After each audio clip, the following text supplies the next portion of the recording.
तो बड़ी खबर इस वक्त की, अयोध्या केस पर आज सुनवाई हुई और अब अगली सुनवाई 29 जनवरी को होगी। इस बीच जो अपडेट्स हम आप तक पहुंचा रहे हैं, अयोध्या केस पर नई बेंच बनेगी।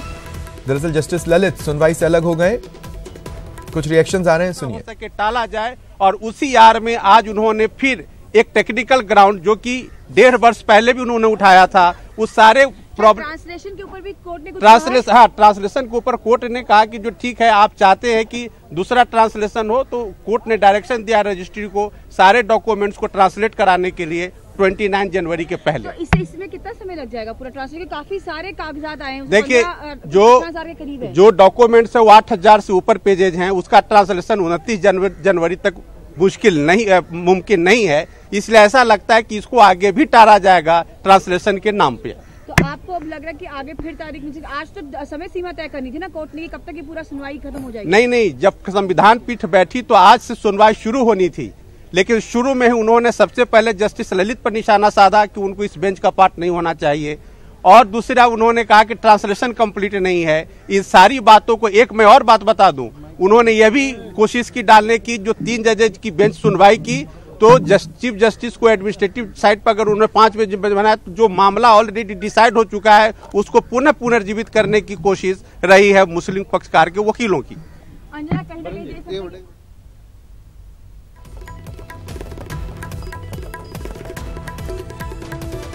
दरअसल जस्टिस ललित सुनवाई से अलग हुए, अब सुप्रीम कोर्ट में 29 जनवरी को नई पीठ सुनवाई करेगी। ये बड़ी खबर है। अयोध्या विवाद पर जो बेंच थी, chief justice Ranjan Gogoi, justice S A. Bobde, justice N V. Ramana, justice U Lalit और जस्टिस डी.वाई. चंद्रचूड़, इनमें से संस्कृत में है, जस्टिस उनका इंग्लिश अनुवाद होना चाहिए, जबकि सारे डॉक्यूमेंट्स का अनुवाद पहले हो चुका था, बेंच ने कुछ समक्ष रख दिया गया था, लेकिन उन्होंने उसके करेक्टनेस को डिस्प्यूट किया। इसी आधार पर अदालत ने पुनः रजिस्ट्री को डायरेक्शन। हमको पूर्णतः आशा एवं विश्वास था कि पंच परमेश्वर बैठ रहे हैं, लेकिन राजीव धवन जो वरिष्ठ अधिवक्ता हैं पुनः अपनी टांग अड़ा दिए, और जिसके कारण यह विषय वस्तु जो है नए बेंच का गठन होगा, क्योंकि जो माननीय धर्ममूर्ति ललित जी हैं उनके विषय में ऑब्जेक्शन ले आए कि यह कल्याण सिंह जी के एडवोकेट रहे हैं, इसलिए नए बेंच का गठन होगा और 29 जनवरी से पुनः सुनवाई होगा। लेकिन आप मानते हैं कि ये कोशिश भी की गई है विपक्षी जो आपके हैं कोर्ट में? ना, ये कोशिश स्पष्ट है।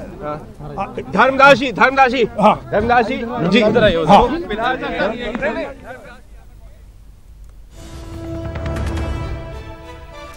हर पक्ष घटनाक्रम को अपने अपने तरीके से देख रहा है। बहरहाल जैसा कि पहले बता रहे थे, जो 5 सदस्यीय बेंच बनी थी, justice Ranjan Gogoi, justice S A. Bobde, justice N V. Ramana, justice U Lalit और जस्टिस डी.वाई. चंद्रचूड़, इनमें से अब जस्टिस यू ललित सुनवाई से अलग हो गए। ऐसे में अब एक नई पीठ का गठन होगा जो 29 जनवरी को सुनवाई करेगी, और उस दिन देखना होगा कि कोर्ट क्या तय करती है। इस मामले में जल्द और नियमित सुनवाई होनी चाहिए या नहीं, ये फैसला अब नई बेंच करेगी। इस वक्त की बड़ी खबर बता रहे हैं।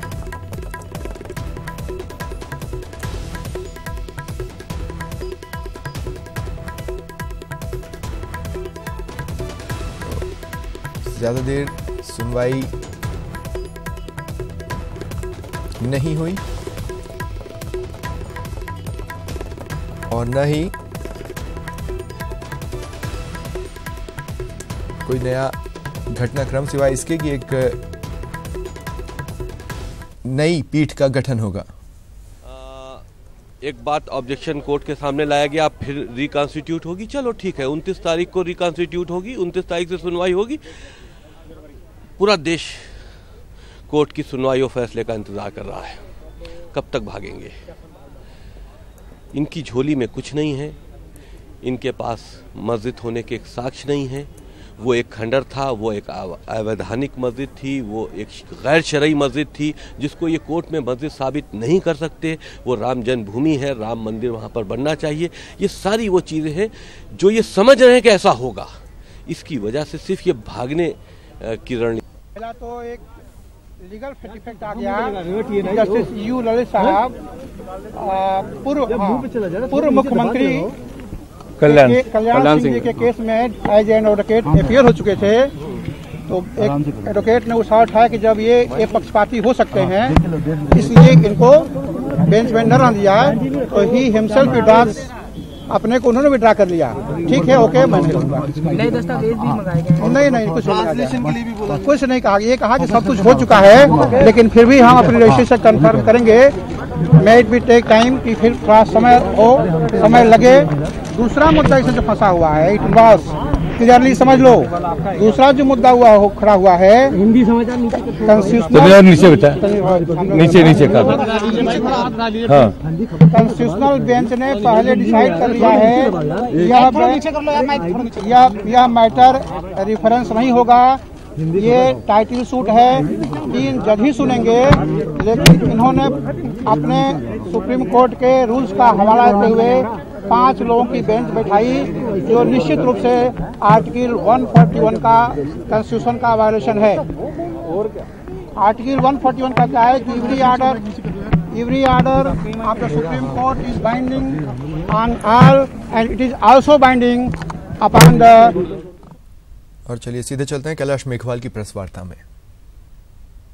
इन चर्चाओं के बाद जब दोनों की सहमति हो जाती है या सहमति नहीं भी हो तो फिर से चर्चा होती है 2 बार, और ये चर्चा होने के बाद सिफारिश की जाती है राष्ट्रपति को लोकसभा आहूत करने की। यही परिपाटी हमने यहाँ अपना ली, और अपनाने के साथ ही हमारी नियम समिति में 2 बार इसका एडॉप्शन करते हुए और एक विशेष तौर से और कर दिया कि विधानसभा के अध्यक्ष की विचार विमर्श अनिवार्य रूप से किया जाएगा।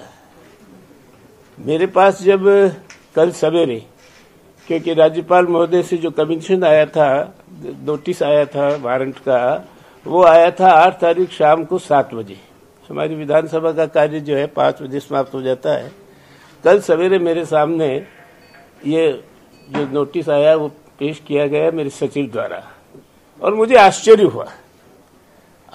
हुआ कि आज के मुख्यमंत्री भी बहुत अनुभवी हैं, 3री बार मुख्यमंत्री बन रहे हैं, और हमारे संसदीय कार्य मंत्री भी है, वो भी अनुभवी हैं, और जो अधिकारीगण हैं वो भी अनुभवी है।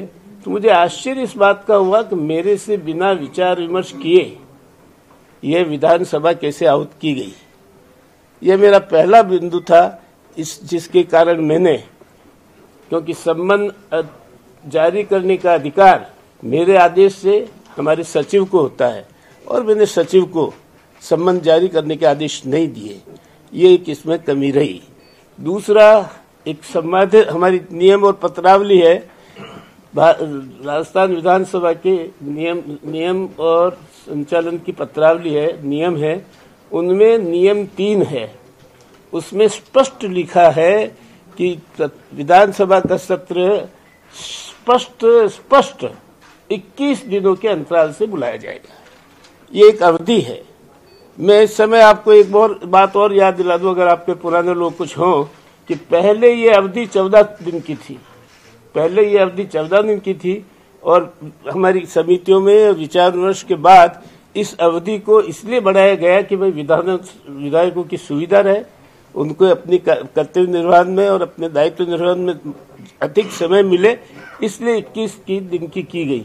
इस 21 दिन की अवधि को कम करने का अधिकार भी स्पीकर को है, उसके विवेक पर, लेकिन उसके लिए तत्काल आवश्यकता या ऐसी विशिष्ट परिस्थितियां बतानी पड़ती है कि जिससे आधार पर अल्प अवधि का सत्र भी आहूत किया जाए। मैंने भी एक बार किया था, मेरे 5 साल में एक बार किया था, और उस समय किया था जबकि एक संविधान संशोधन हुआ था जिसका रेटिफिकेशन विधानसभाओं को 15 दिन में करना था। तो उस स्थिति में मैंने भी 10 दिन का नोटिस देकर सत्र आहूत किया था। तो मेरे सामने ऐसी कोई स्थिति नहीं लाई गई कि जिससे विशेष परिस्थितियों में या तत्काल अवधि जो है 21 दिन की उसको कम करके कम अवधि में सत्र बुलाया जाए। ये दो बिंदु ऐसे थे कि जिसको मैंने विधानसभा की अथॉरिटी, विधानसभा की गरिमा और विधानसभा के विधायकों के अधिकार और दायित्व करने के पृष्ठभूमि में उचित माना कि मैं इन दो अनियमितताओं के कारण सत्र आहूत करने का संबंध जारी नहीं करना चाहता और नहीं मैंने करने दिया। इसी बिंदु को लेकर मैं कल राज्यपाल महोदय से मिला था और उनसे मैंने ये दोनों बातें निवेदन की थी। तो राज्यपाल महोदय का कहना था कि आपके विचार विमर्श किया या नहीं, ऐसी जानकारी तो मुझे नहीं है। मैंने कहा नहीं है तो ये आपके पास जो सरकार की ओर से निवेदन आया उनकी गलती है, मेरी गलती नहीं है, क्योंकि ये एक अनिवार्य शर्त थी जो पहले पूरी की जानी चाहिए थी और इस अनिवार्य शर्त को बिना पूरा किए आपके यहाँ ले। दूसरा 21 दिन का जो नोटिस है जो आपने 7 दिन का दिया है, उन्होंने 15 तारीख तय की, 8 तारीख को मेरे पास आया, 9 को इश्यू होता तो केवल 6 दिन। ये 6 दिन का जो है नोटिस किसी भी रूप में किसी भी स्थिति में आज की तारीख में जारी नहीं किया जा सकता, क्योंकि आज नई विधानसभा गठित हुई है और न ऐसा कोई तत्काल कारण है, न कोई ऐसी विशेष परिस्थितियां है कि मैं इस 21 साल की अवधि को कम करूं। इन दो बिंदुओं को लेकर मैं राज्यपाल से कल मिला था, उनको मैंने अपनी स्पष्ट स्थिति बता दी और मैंने कहा इन दो अनियमितताओं के रहते हुए मैं इस अनियमितता का साक्षी नहीं बनना चाहता और मैं किसी भी रूप में सरकार जब तक इन गलतियों को मान करके इन कमियों को पूरा करने की स्थिति नहीं पैदा करेगी, मैं सम्मन जारी नहीं करूंगा। ये मैंने स्पष्ट रूप से राज्यपाल महोदय को किया गया। अब इसमें दो बातें हैं। साधारण तो सरकार को अपनी गलती स्वीकार कर लेनी चाहिए दोनों ही बिंदुओं पर और मेरे से विचार विमर्श कर लेना चाहिए और विचार विमर्श करने के बाद तारीख तय कर लेनी चाहिए। तो ये बहुत साधारण हो जाता है इश्यू, इसमें कोई प्रेस्टीज पॉइंट नहीं बनाना चाहिए। उनकी गलती है, उन्होंने नियमों का पालन नहीं किया और ये स्थिति नहीं बनाती है तो जैसा भी आ रहा है कोई संविधान संकट में कोई ऐसी कोई स्थिति पैदा होने की स्थिति नहीं है। और कल मेरी दिल्ली से शांति जी धारीवाल का टेलीफोन आया था, तो माननीय मंत्री महोदय मुझे कहा ये क्या आपने ऑब्जेक्शन लगा दिए। मैंने कहा भाई ऑब्जेक्शन तो आप भी जानते हो, साथ साथ नियमों के अंतर्गत मुझे जो लगाना था और चूंकि मैं विधायकों के अधिकार का और विधायकों के कर्तव्य पालन का एक संरक्षक हूं स्पीकर के नाते, तो मैं उनके जो है जो जिस तरह की सुविधाएं है और जिस तरह का समय उनको दिया जाता है उसमें मैं कमी करने को किसी रूप में तैयार नहीं हूं। ऐसी स्थिति में मैं 21 दिन के पहले जो बुलाना चाहते हैं उससे मैं सहमत नहीं हूं। तो उन्होंने इतना ही कहा कि अच्छा मिल बैठकर बातचीत कर लेंगे, मैं आ रहा हूं। वो दिल्ली थे, अब वो आएंगे तो बात कर लेंगे, मुझे उसमें भी कोई इतराज नहीं। तो आपके सामने मेरी स्थिति सारी स्पष्ट कर दी। मैं इसके बाद मैंने जो राज्यपाल महोदय को एक मेमोरेंडम दिया, आप सबको उसकी कॉपी भी दे दूंगा जिसमें शक्कर एंड कोल का उसका भी वो है विवरण सारा, लोकसभा में क्या प्रक्रिया उसकी भी है, हमने उस प्रक्रिया को अपनाई उसमें भी है। और मैंने राज्यपाल महोदय से निवेदन किया कि आप संविधान और संविधान के जो धाराएं हैं या संविधान के जो प्रावधान है उसके आप संरक्षक हैं और उसके संरक्षक होने के नाते, क्योंकि जो ये हमारे नियम बने हैं राजस्थान विधानसभा के, ये part and parcel of the संविधान है, क्योंकि संविधान की धारा के अंतर्गत ही ये अधिकार है विधानसभा को अपने नियम बनाने का। तो पार्ट एंड पार्सल हो गए और इसलिए संवैधानिक स्थिति है हमारे नियमों की भी, तो उनका पालन किया जाना चाहिए। ये स्थिति आपके सामने पैदा हुई है। मैं आज भी आप सबसे चाहता हूं कि इस बारे में आप भी, मैं आपको दूंगा, उस पर मनन करें, अपनी टिप्पणियां लिखें और सरकार अपनी जो कमियां रही है, जो गलती रही है, उसको ठीक कर ले। ये मैं सरकार से विनम्र निवेदन करना चाहता हूं कि विधानसभा 21 दिन की चलनी चाहिए, नए नए विधायक आएंगे। दूसरा, हमारे यहाँ आप सबको मालूम है प्रश्नकाल का नोटिस देने का सबसे ज्यादा पीरियड है 14 दिन का। दूसरे जो है कहीं शॉर्ट नोटिस भी होते हैं, कहीं पर जो है ध्यान आकर्षण प्रस्ताव भी होते हैं, कोई विशेष डिस्कशन के प्रस्ताव भी होते हैं और भी इनके लिए समय कम है। लेकिन 14 दिन का नोटिस जो है देना पड़ता है विधायक को। अब 14 दिन इसमें होते ही नहीं, आप 6 दिन में क्या हो जाएगा, 6 दिन के बाद कैसे क्या स्थिति बनेगी। फिर जो है लॉटरी निकलती है, लॉटरी निकलने के बाद छपने जाता है, तो ये कई तरह की असुविधा है। इसके साथ एक सुविधा और है, इतनी जल्दी विधानसभा के सुरक्षा के प्रबंध भी नहीं हो सकते। मैंने हमारे सुरक्षा के अधिकारी मार्शल जी से कल चर्चा की थी, तो उन्होंने कहा इतनी जल्दी कैसे होंगे साहब, अभी तो हमको सारा बताना पड़ेगा, पुलिस में भेजना पड़ेगा, किस तरह के कितने लोग हमको चाहिए, कैसे चाहिए, उनको आके यहाँ। तो ये जो कुछ बातें हुई है जो कि जल्दी विधानसभा आहूत करने के बिल्कुल गलत है, और इस आधार पर मैंने जो है ये सारी स्थिति पैदा की है। मैं आपको हमारा मेमोरेंडम की कॉपी भी दे दूंगा, और मैं चाहता हूं कि सरकार अपनी गलतियों को स्वीकार करे, राज्यपाल महोदय को दूसरी सिफारिश भेजे, मेरे से चर्चा करके। मैंने मांग भी यही की, मेरे से चर्चा करके जो विचार विमर्श करना आवश्यक है वो चर्चा करके उसके आधार पर तारीख सहमति से तय करके, और राज्यपाल को एक दूसरा वो जो भेजे अनुरोध, जिस अनुरोध के आधार पर राज्यपाल हमको डायरेक्शन भेजेंगे तो हम राजस्थान विधानसभा को आहूत करने की सम्मन जारी कर देंगे। सरकार से अगर चर्चा होती है और आपके सुलह होते हैं तो क्या विधानसभा का सत्र 15 जनवरी को ही बुलाया जा सकता है? मैं तो नहीं बुलाऊंगा। यानी आप विधायकों के 21 दिन का जो समय आपने निर्धारित रखा है उसकी सुरक्षा करेंगे? मैंने नहीं, नियमों में। हाँ, नियमों में 21 दिन क्या मैक्सिमम ऑफ 21 डेज है और 21 दिन ऐसे कुछ है क्या? 21 क्लियर डेज लड़ा भाई, मैं पढ़ ही देता हूँ। 21 कौन से अधिसूचना जारी होने से? देखो देखो देखो देखो पढ़ लेता हूँ ना मैं नियम। आप सब जो है स्पीकअप करने वाले सब बुद्धिमान लोग हैं।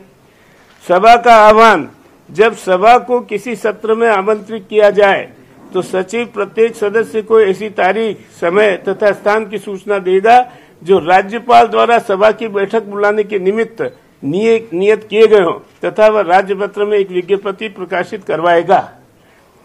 2. उपनियम 1 के अधीन आमंत्रण साधारणतया इस प्रकार नियत की गई तारीख से पूरे 21 दिन पूर्व जारी किए जाएंगे। जी, अगर सरकार आप जैसे नहीं बुला रहे, आपने मना कर दिया, आप सत्र नहीं बुलाएंगे, तो क्या सरकार बुला सकती है कुछ जबरदस्ती, या आपके ही आगे ऐसे कोई प्रावधान सरकार में नहीं है।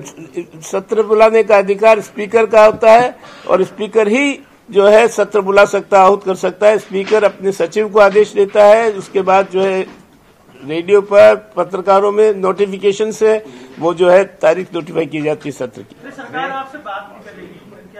सरकार ने अभी मेरे से बात नहीं की। शांतिलाल जी धारीवाल का दिल्ली से जो टेलीफोन आया था, जिसकी मैंने आपके सामने चर्चा कर दी। नई विधानसभा का गठन कब तक होना? 20 जनवरी तक या उसके बाद? विधानसभा का गठन 12 जनवरी 2014 को हो चुका। इलेक्शन कमीशन 12 दिसंबर 2013 को इलेक्शन कमीशन ऑफ इंडिया ने नोटिफाई कर दिया। 12 को क्या 18 सम्मत 2018। सॉरी, मैं गलत बोल। नए विधायकों की शपथ कब तक हो सकती है? नए विधायकों की शपथ जो है प्रोटेम स्पीकर दिलवाता है, और इसमें कोई अवधि तय नहीं है कि कब उनकी प्रोटेम स्पीकर जो है शपथ दिलाएगा। लेकिन प्रोटेम स्पीकर बनाया जाता है नए विधायकों की शपथ के लिए, और पहले विधानसभा के स्पीकर का चुनाव करने के लिए। अध्यक्ष जी, राज्यपाल की आज्ञा की अवज्ञा नहीं हो रही है यहाँ पर? अवज्ञा नहीं हो रही है। अवज्ञा इसलिए नहीं रही है कि राज्यपाल का जो आदेश है या जो नोटिस उन्होंने भेजा है वो प्राइमा फेसी गलत तथ्यों पर है, अनियमित है, और इसलिए उनको ये भी उनके ध्यान में ले आया, और उनको स्वयं में कहा कि इस अनियमितता का, इस गलती का मैं साझीदार नहीं बनूंगा, मैं साक्षी नहीं बनूंगा, मैं दस्तखत नहीं करूंगा आपके इस नोटिस को जारी। 2013 के अंदर 21 जनवरी को सत्र बुलाया गया, 21 जनवरी को शपथ हुई, तो क्या 21 जनवरी से पहले शपथ अनिवार्य नहीं है क्या? नहीं, कतई नहीं अनिवार्य। शपथ कब तक दी जाए, कैसे दी जाए, ऐसा कोई नियम नहीं है। अध्यक्ष जी, एक भाई एक अध्यक्ष जी, मैं ये जानना चाह रहा हूँ, पहले आप कहा, मैं ये जानना चाह रहा हूँ, आपने कह दिया कि सरकार अगर बात करती है तो रास्ता निकलेगा, लेकिन रास्ता आपने साफ कर दिया कि 15 जनवरी के लिए तो आप कतई तैयार नहीं है। मैं ऐसा है कि ये सरकार के साथ बातचीत करके और उसके बाद ही तय किया जा सकता है। बातचीत